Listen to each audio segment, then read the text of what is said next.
what has proven to be universal, and in what areas did you have to rewrite the playbook? I think I can sum it up like this. I would say customers want three things, right? Three constants. They want trust, they want consistency, and they want value, right? And the way that you deliver it can change dramatically. Like in FMCG, it was all about the mass distribution and creating brand affinity, right? In pharmacy retail, it's about that personalized service and that credibility that you build. So the fundamentals are universal, but your playbook is always customized to where you are. And I think that's the core of a good marketer, is that actually a customer is quite simple in what they want, right? It's how you can pivot in terms of their need in that specific industry and how you can deliver. Because let me tell you, value in Clicks is very different from value in Makro. Same customer though. So to me, I've never had to rewrite a playbook. I had to pivot the playbooks in terms of the industry that I was in. Interesting. So the core are those three things: trust, consistency, and value. Yeah. And then figuring out what that means for the customer in the sector or industry that you were in. Correct. For retail, you said that was personalized service and... So for me, it's personalized service and really credibility. Because especially in the pharmaceutical, and I mean, I guess even further than that now, Tayo, because remember, in the entire retail sector, if you think about it, has become extremely data driven, right? So credibility has taken on not just, be credible in terms of the products that you put on your shelf, but also be credible with what you do with my information, because I am entrusting you with my information. So it's given a whole new dimension to retail. I mean, you just have to look around you at how many people are trying to get your information, whether it's through an app or a loyalty program. And I think that to me, and it goes hand in hand with the personalized service, right? Because if you know me, you can cater for me, but don't be creepy, right? Don't try and pretend that you know me too well. I'm not your mate, right? So, yeah. And I think customers, their access to information, I mean, if you just think about pricing, Tayo, I mean, where are the days where you wondered what another company was charging? You just go onto the internet, for God's sake, you scrape the pricing and you've got it. So is price a differentiator anymore? I beg to differ, because we can all now just follow each other's pricing, right? It's about that intrinsic trust and value and the credibility that you bring as a retailer. Okay. Now, trust. I think that you've spoken about trust repeatedly. How can brands build trust, especially in the retail space? And what is even more important in the retail space is it's not only building trust in your own brand, in this case being Clicks, but you are also entrusted with the brands of your FMCG suppliers, right? So it's sort of a double whammy.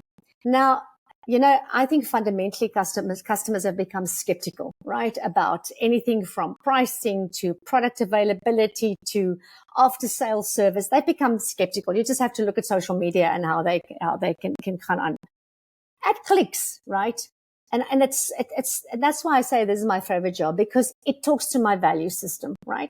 Our approach has always been proof over promise, right? Instead of telling a customer, you can trust us. I can make a beautiful TV ad, Tayo, telling you can trust us, right? But what we try to do is rather live that promise through things like transparent pricing, consistent availability of products. Now, do you get it right every single time? Hell no, right? But at least you're trying, right? Quality guarantees. If I tell you can bring back your toaster, if it doesn't work, no questions asked, then I have to live that. And then creating proper customer feedback loops. So we invest heavily in platforms that can get the customer to talk to us, whether it is a bot, a frequently asked question, a 24/7 agent, social media availability, et cetera, because trust is something that you earn over time. You can lose it in a second, but you build it through reliability. Are you with me? And you build it through consistency. It's not a once-off marketing claim. And I love this one saying that I heard somebody say the other day that said, trust is not built in a boardroom. It is earned in the aisle. I love that. That just so resonated, you know. If you've got a sick child and you get to a Clicks 5 minutes before closing time and you cannot find a pharmacist or somebody that can give you an idea of what can I give this child? How can I break a fever, right? You are shot. And that's why it is so important that in that aisle, that's why we need to empower our store staff, right? Because at the end of the day, that's where the truth happens. And I think just being able to for customers to access you across an omni-channel and having the same experience across, whether I'm on your website, whether I'm talking to your call center, whether I'm in a store, and just responding to these guys timelessly. And it is a balancing act, Ietayo. I mean, for those of you that are listening to this podcast, go and Google the Tresemme scandal, where a young social media associate clipped a portion of a supplier ad and placed it on social media, and all hell broke loose. And the trust that Clicks had been building for 50 years, right, got just erased in one incident. Our stores were gutted. There were, I think, about 45 stores that were actually just razed down, and we were the dogs, right, of the retail industry. And in a period of this happened about 5 years ago. We have had to rebuild this trust without standing on a soapbox and saying, oh, you can trust us. No. We had to earn back that trust. And you know, when South Africa is in a riot and the only medical care that is open is your local Clicks, wow, to a point where the Santaco taxis were actually pulling their taxis around the Clicks to protect it, then you know you've earned back the trust of society, right? And it's a constant maintenance of that trust and delivering on it. But, and it's something that you work on consistently. It's not something that you get and then you've got it and you tick and you say, we are trusted, and you move on. It is something that we talk about, in our boardrooms probably on a daily basis.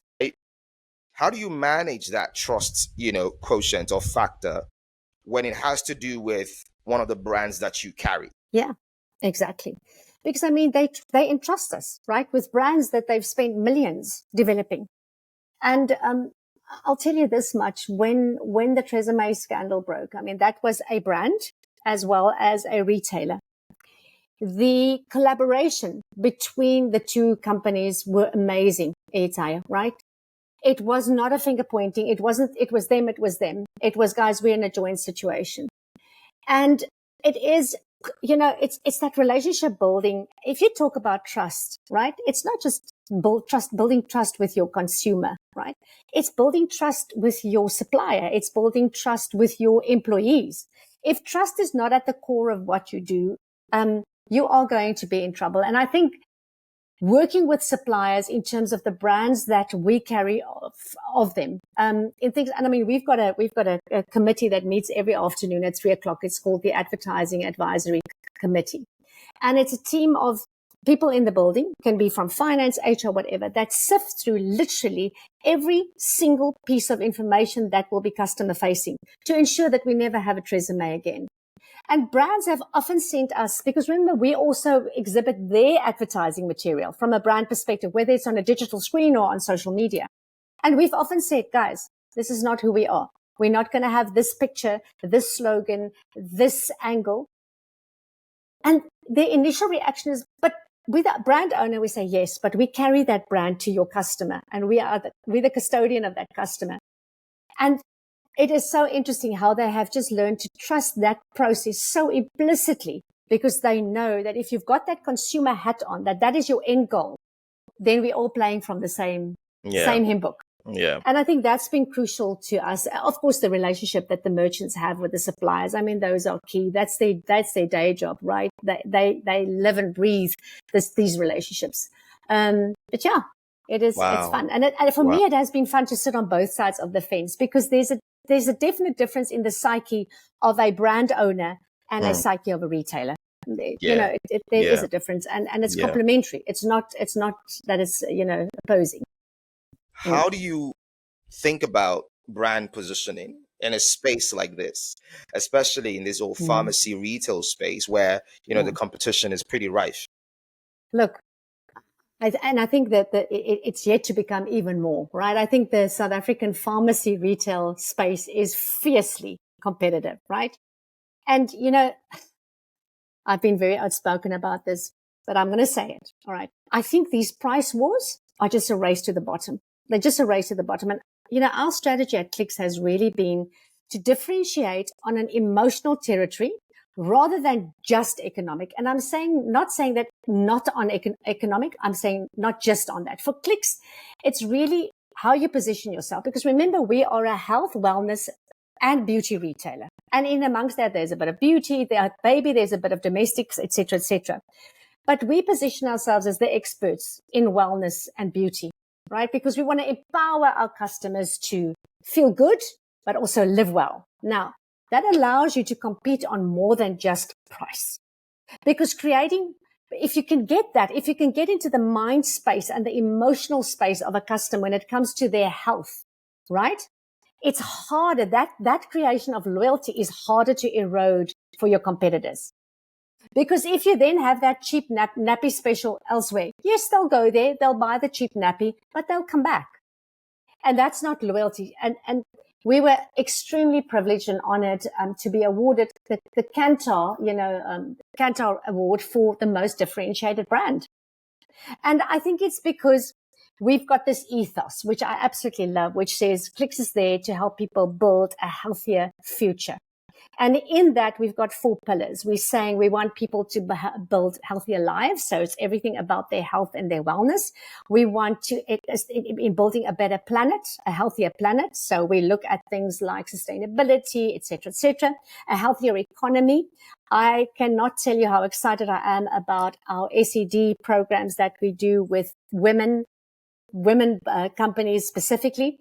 And then also building a healthier community where we look at free clinic services, et cetera, et cetera. So it's really a holistic view of looking at a customer. Now, I'll tell you, to my mind, when it comes to differentiation, Clicks Club Card, which is, I don't know if you know this, but it's been voted a lot of times as the most used loyalty program in South Africa. That's across banks, across everything, right? Wow. And we've got 82% participation in sales. That means 8.2 rands of every 10 rand sale is swiped through a club card. Now that is loyalty for you, right?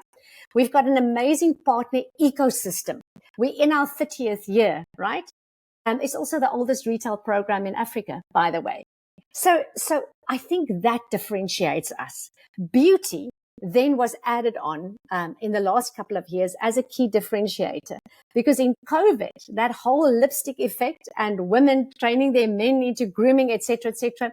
And so we also differentiate through experiential means. Like we've got what we call the Clicks Beauty Playground. It's an event once a year. Let me tell you, it's the most coveted tickets that women go mad. If you've seen women go mad, this is where they go mad, right? We sell out 6,000 tickets. I kid you not, in less than 10 minutes. It's like this, and they're gone, right? Women come for 2 days and they just experience this playground of beauty. So it's really been positioning ourselves as expert in selected areas rather than saying we are the cheapest pharmacy. Come to us because we're cheap. No, you come to us because we give you great value, which in some instances might be the cheapest price. Correct. But also it's a holistic experience. And that has been key, I think, to the huge success that we've seen over the last couple of years. And we know that more competition is coming. But I do think that we've differentiated on different angles, in the field. How are you leveraging customer data at Clicks to shape not just marketing campaigns, but an entire business decision? I think it's an extremely important question because, I mean, honestly, I, as you say, I have always seen data as more than a marketing tool. I get so annoyed when people say, "Oh, I use my data," and then I send a mail and say, "Hi, Eteo, here's a mail for you." No, that's not it. Please don't do that again. Don't do that again. Go on. Data, to my mind, it's a business compass. right? I see it as that is where you directionally should go, because we use you can imagine with a participation rate of 82%, the rich data that we have on our customers. And we use that customer purchase behavior to literally inform everything that we do, whether it is that personalized comms that says, Dear Airtire, right? But also product ranging, right?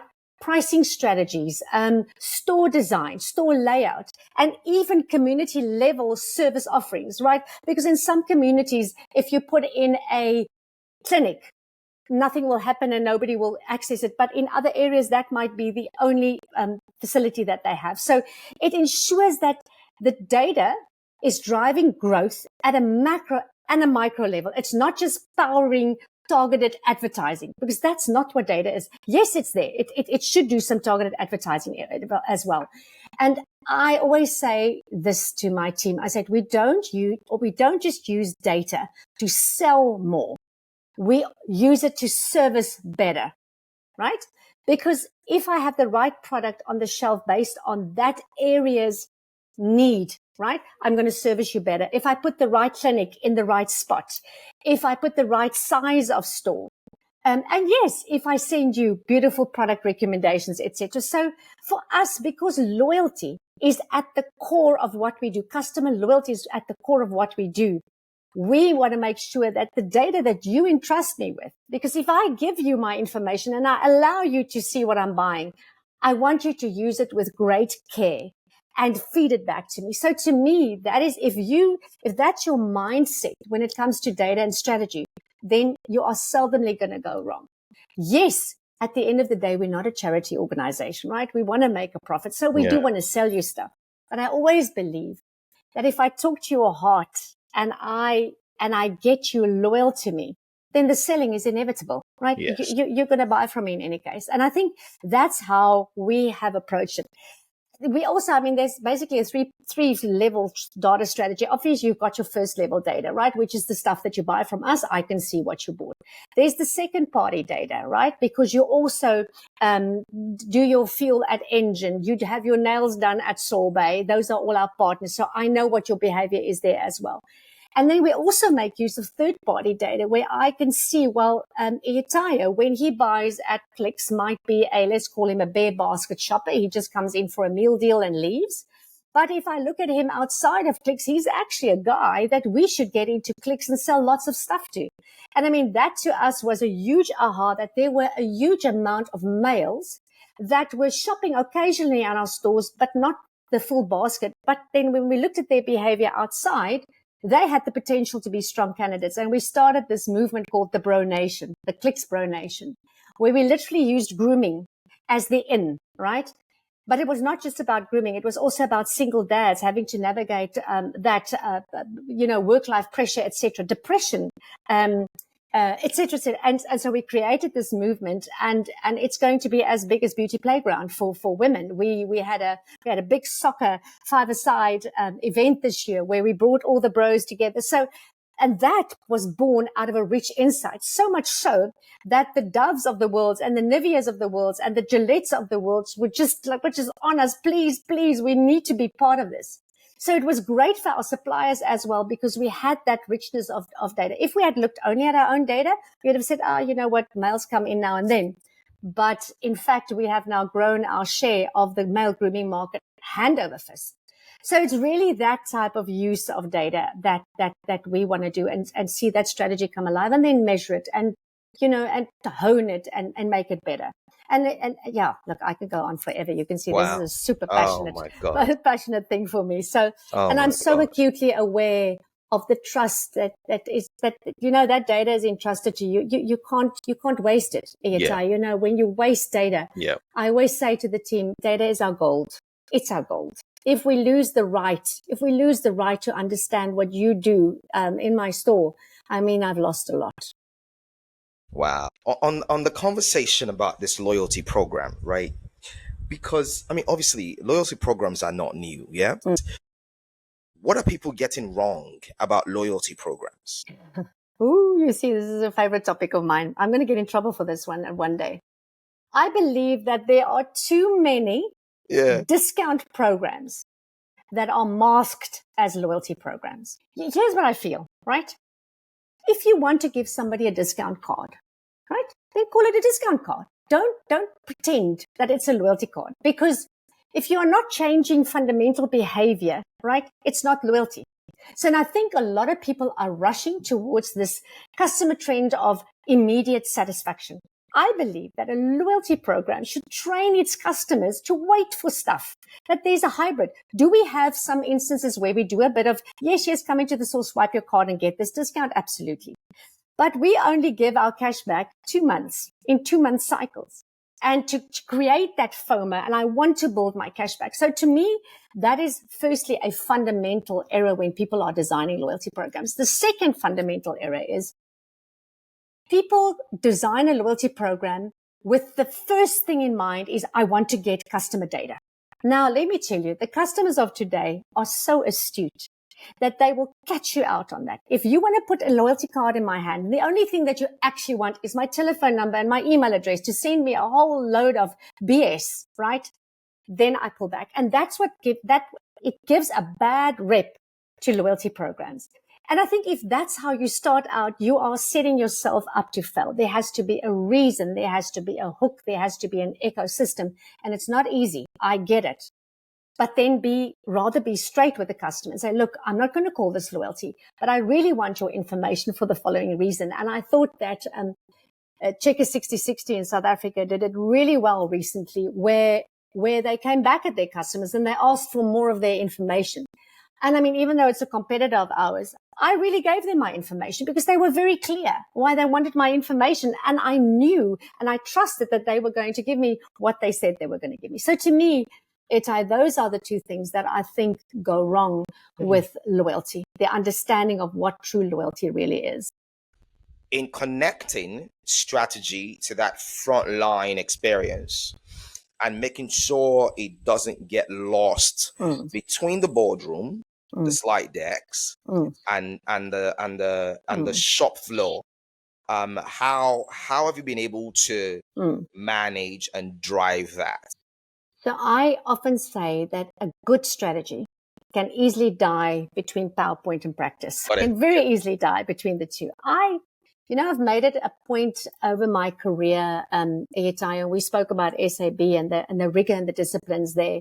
And they had this unbelievable focus on, you have to be in the trade.